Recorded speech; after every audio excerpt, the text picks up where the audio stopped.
Hey everyone, welcome back to the Crafty Couple. I hope you're excited for today's DIY. This was a lot of fun to do and it's fairly simple as well. All you're going to need are a few stakes from Walmart and then also some wood planks from Dollar Tree. Total cost, you're right around $8 for the box and the stand itself. So I hope you guys enjoy it. If you do, please give it a thumbs up. Let me know in the comments what you think, if you would have done anything differently, and let's jump in and get started. The first thing we're going to start with are the wood planks from Dollar Tree. They come in a pack of 6 and you will need 2 packs total.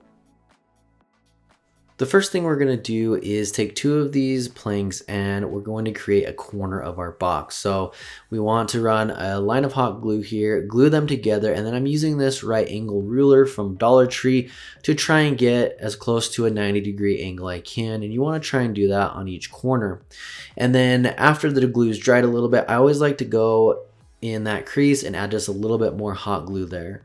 And then we can move on to adding our second side piece here. I'm just going to put a little bit of glue on the end and then connect these right here, lining it up with that ruler again, trying to get it as straight as possible. And then for all of the seams, what I'm going to do is cut these little craft sticks. You can get these from Dollar Tree as well. And we're going to glue those on the seams to give that a lot more strength.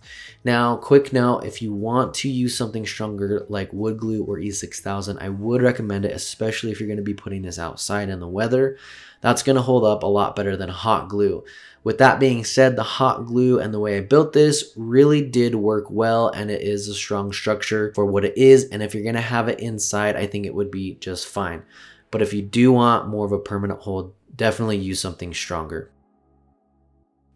So it's a pretty straightforward project. It's a little bit more intricate than some that we do, but it is still very simple to do all of this. So as you can see, we're just creating this rectangle shape with these wood planks and just gluing it all the way around until we meet up with the first plank that we started with. And then of course, like I said, using these craft sticks on those seams. So I've already glued it down here. I'm putting some glue on that and on the edge of the wood. And then I'm going to finish it off with my last wood plank. Now, this is going to create one rectangle and you want to do 2 of these total. So you're going to do the exact same thing that we just did so that we have a total of 2. Now to connect the top rectangle and the bottom rectangle, I'm just doing the same thing with the craft sticks. Since we're going to have a seam there, I'm going to line these up and I'm going to add a lot of hot glue over the seam here and then press my craft stick in place. I'm doing one right here in the center and then I'm going to do 2 smaller ones on each side of that so that essentially I have a craft stick running all the way along that seam. And when you're doing this, don't worry about trying to get them to line up perfectly with each other. It's okay if there's a little bit of a gap. I would just look at the space that you need to cover here and then cut it to as close to that size as you can so that you have coverage almost all the way along that seam, but it doesn't have to fit or line up perfectly. So once we have both sides here, it's starting to strengthen the structure a lot, and then we're going to just add a popsicle stick to each end here to complete all of those seams. Like I said, it is actually pretty strong for what it is, and I think you'd be fine using the hot glue if you're just going to have this inside and using some fake artificial plants. I think you'd be fine. If you're adding a lot more weight and using real ones, you may want to use something stronger. Now to add even more strength in the corners, since we don't have any popsicle sticks in there, I'm going to be using these little tumbling tower blocks from Dollar Tree. And I'm going to glue one of these in each corner at the bottom here just to strengthen up those corner seams since we don't have any craft sticks in those spots. Now we're going to add some more tumbling tower blocks to create a little ledge for some foam board to rest on, and that's going to give us a bottom to this planner so that we can put stuff into it and it will hold it. So you want to put these in going vertically and glue them to the very bottom of the planner, and then do that on both of the long sides.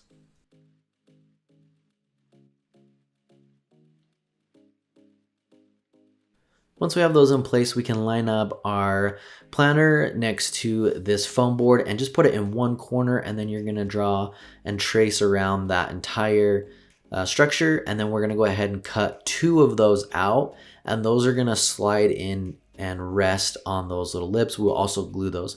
They'll be a little bit big, so you'll just wanna hold it up and then cut off the extra amount so that those can slide in. You wanna try and keep it as close as you can so that those will still be able to rest on the tumbling tower blocks.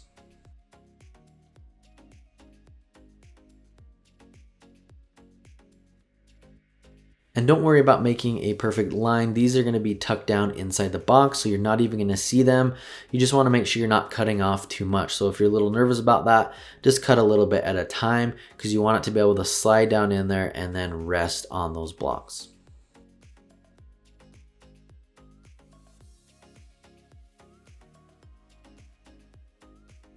Once we have those in there, we're gonna run some glue along all of the edges there just to give it a little bit more strength.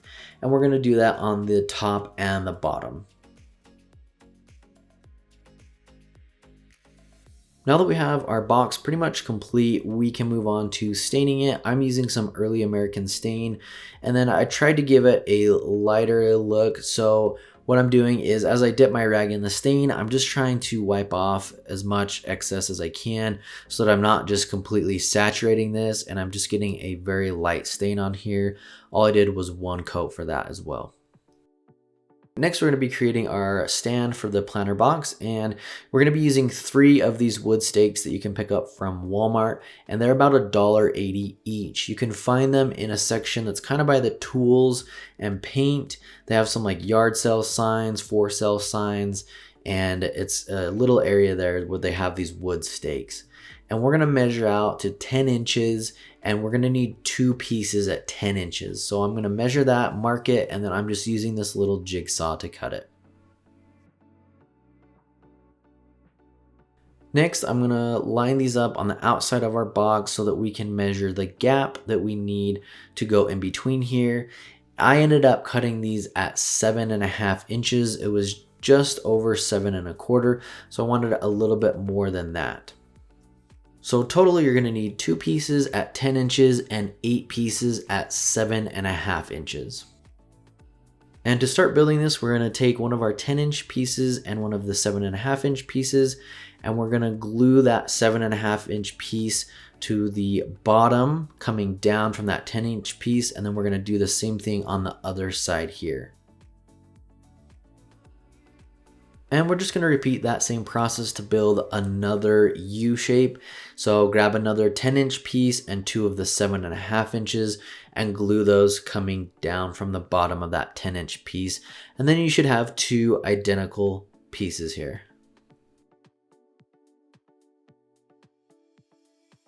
Next, we want to determine how far up we want this stand to come on our box. So I'm just using this middle crease here, and I'm going to line it up with that and then take a pencil and mark on the other side here where that's going to be. And then that's where I can glue on my other pieces so that they'll come right underneath the box and hold that in place.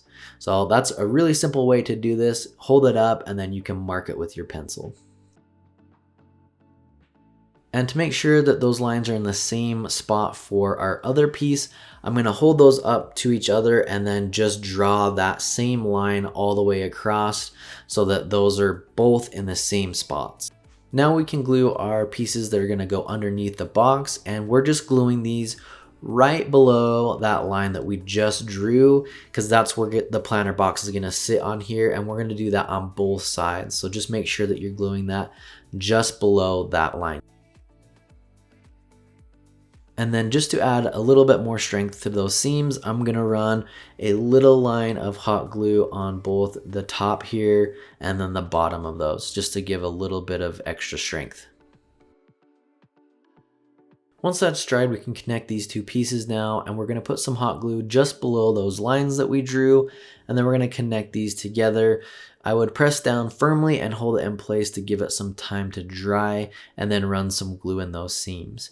And then for the bottom pieces, this is going to add a little bit more character to the design and then some strength as well. So I'm measuring up 1.5 inches from the bottom, drawing the line on all 4 of these pieces, and then we're going to glue these just above that line, and those are going to connect to both sides. So I'll just put a little bit of hot glue on each side, and then we can kind of fit this in here, hold it in place, and then again run some glue on those seams to give it some added strength.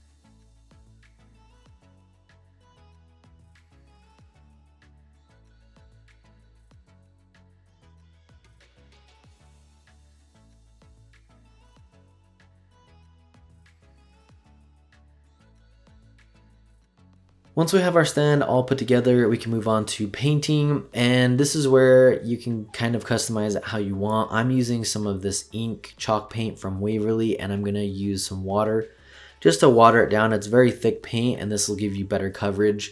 And then you can go on with a second coat with just the paint and touch up any of those areas.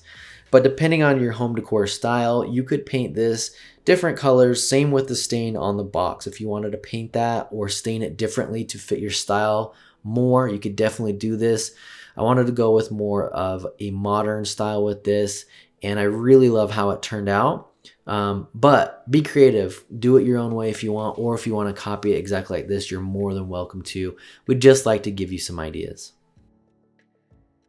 This next part is optional. I'm adding some more tumbling tower blocks just below the top of our box, and I'm going to add 2 to each longer side and 1 to the shorter sides. And the reason I'm doing this is I cut out another piece of foam board to go on top here. Now, I wouldn't glue this one down. I would make it so that you can remove it if you like. It just depends on how you want to decorate this box, what greenery you have, and if you're using rocks or whatever you want to put in here. So as you can see, you can put another piece of foam board right on top here and remove it easily, but it makes it so that you don't have to have as much product to cover this and make it look full. Now I'm just measuring in between each of these wood planks and making a little hole. That's where my plants are gonna go. I just eyeballed it and it worked out just fine for me. And then you'll just wanna make those a little bit bigger so you can slide whatever plants you're using in there. If you're doing it the same with me, obviously, if you're adding more plants, you'll need more holes and so on. And as you can see, adding the top foam board allows us to use way less rocks instead of filling that whole gap with rocks. But if you want to have more volume and more things in here, you can always remove that and use the entire space. So that's why I did it. That's really it as far as this project. I absolutely love how it turned out. I hope you guys did as well. It only costs a few dollars to create, and I hope that you guys enjoy it if you do make it. But as always, guys, thanks so much for watching. Make sure to subscribe and hit that bell icon so you can be notified every time we upload a new video.